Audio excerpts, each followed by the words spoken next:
If you had known Andy Warhol and been collecting his work for decades, and then decided to keep just one painting, which one would it be? A Marilyn? A soup can? Maybe a self-portrait or even a car crash? Or would you choose to keep the largest painting he ever created? This is the story about one big-ass Warhol and why he made it. Oh, and at the end, I'll tell you where you can see it.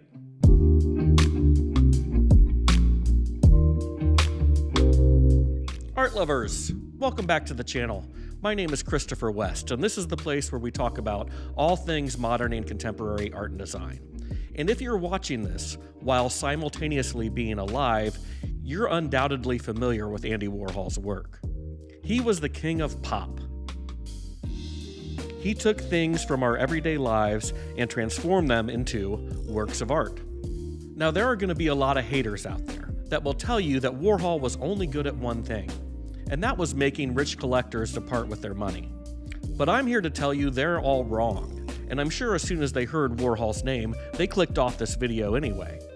So now, you and I are going to go back to talking about one of the most influential artists of the 20th century.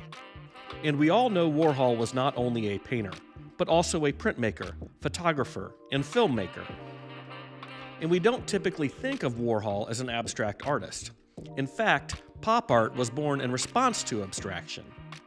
These artists in the 50s and 60s revolted against what they had been taught in art school and seen in museums. This included the Impressionists, the Post-Impressionists, the Abstract Expressionists, pretty much any ist you can think of. And they turned to things like comic books, Hollywood, and advertising to make art that was meant for the masses. And Warhol was considered one of the best at this. He had, from the early 60s, shown with some of the most important galleries of the time. He had a retrospective at the Whitney Museum in 1971. So why, as he was approaching 50 years old, did Andy all of a sudden do a 180 and start to flirt with abstraction? During the late 70s and 80s, Warhol seemed to dive more into the beauty and mood of color and texture, while simultaneously becoming less interested in cultural icons and commodity forms. He made his Rorschach paintings, modeled after the famous ink blot tests invented by the Swiss psychiatrist. This series of paintings is one of the few in which Warhol did not rely on pre-existing images. He also made his oxidation paintings. And we're going to need to sit down in the near future and have a serious discussion about these oxidation paintings. That's really going to piss off the haters, so we'll save that for another day. And Warhol also made these.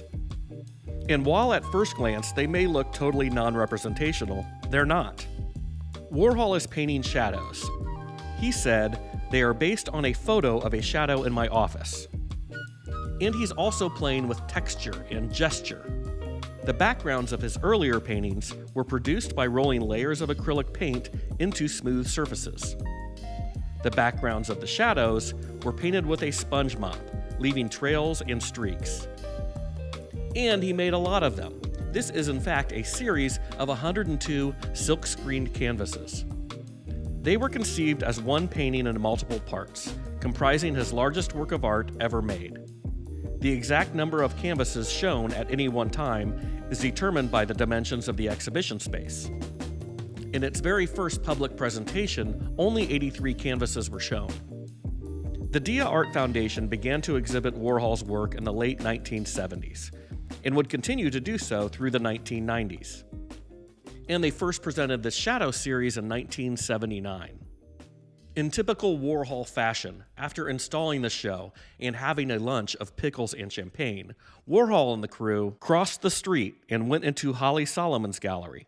I always like to see if the art across the street is better than mine. And I'm not sure what conclusion he came to, but nothing in this show was for sale. The Lone Star Foundation, which would go on to become the Dia Art Foundation, had already purchased the entire work.